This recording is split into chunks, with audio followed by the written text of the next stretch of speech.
lograr el millón casi 1 millón de firmas que se requieren para ser candidato independiente. Entonces, pues la ultraderecha se queda sin candidato.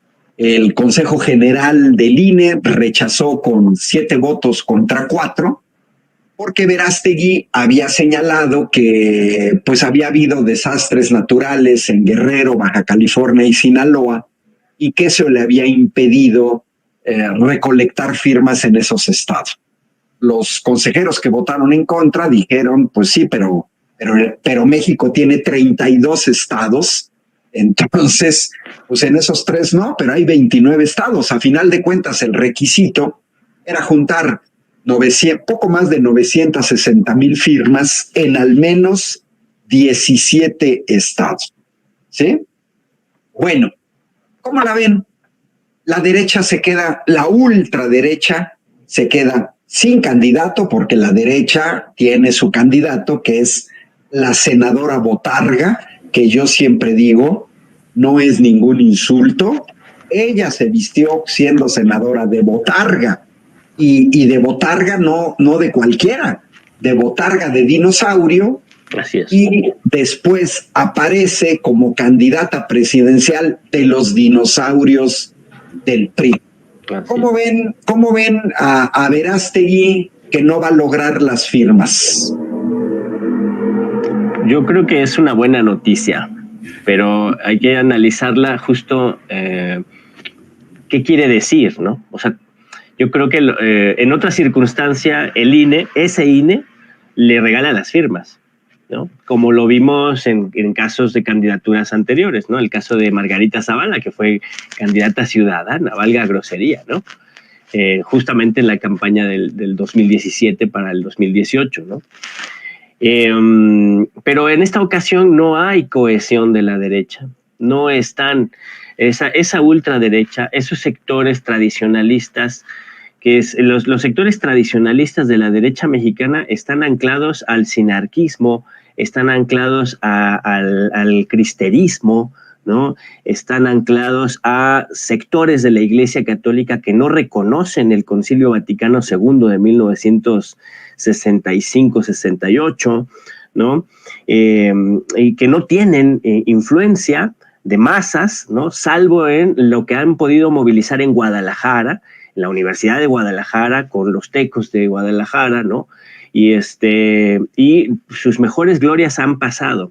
Incluso el yunquismo tampoco tiene en México la fuerza que tiene en otros países, como en España, ¿no? Y están desarticulados. Lo que es muy interesante, porque no lograron la candidatura de Verástegui, es que están desarticulados. No tuvieron la capacidad de desarrollar una campaña, de recolección de firmas suficiente para llevar a este candidato, ni la capacidad de mover a sus gestores en el poder para doblarle el bracito al INE, cosa que pueden hacer perfectamente bien, lo sabemos, y que les regalaron las firmas. Porque lo han hecho, sabemos que lo hacen, sabemos que lo saben hacer, sabemos que hay sectores del panismo que lo sabe hacer, el priismo lo sabe hacer muy bien, pero no pudieron en esta ocasión, no lo apoyaron en esta ocasión, y eso es muy interesante. ¿Qué representa Verástegui en México? Pues representa la agenda de Milei, no por nada fue como representante.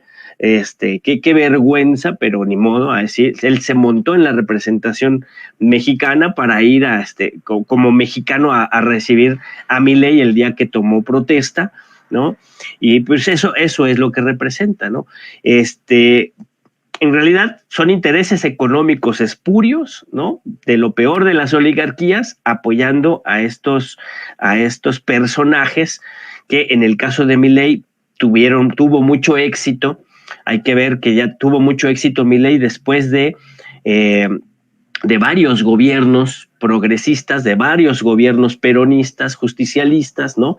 En el último con un cansancio, con un agotamiento, con sus propias contradicciones internas, con sus propias fisuras y con un gran impacto propagandístico de medio de comunicación que tuvo Milei. Pero eso no quiere decir que vaya a ser un gobierno fácil el de él, y quién sabe, igual y hasta el pueblo lo tire, porque el pueblo de Argentina tiene un viraje cultural heredado del peronismo, ¿no? De Juan Domingo Perón y de Evita Perón. Es un pueblo que lucha, es un pueblo que protesta, es un pueblo que se moviliza, es un pueblo muy politizado.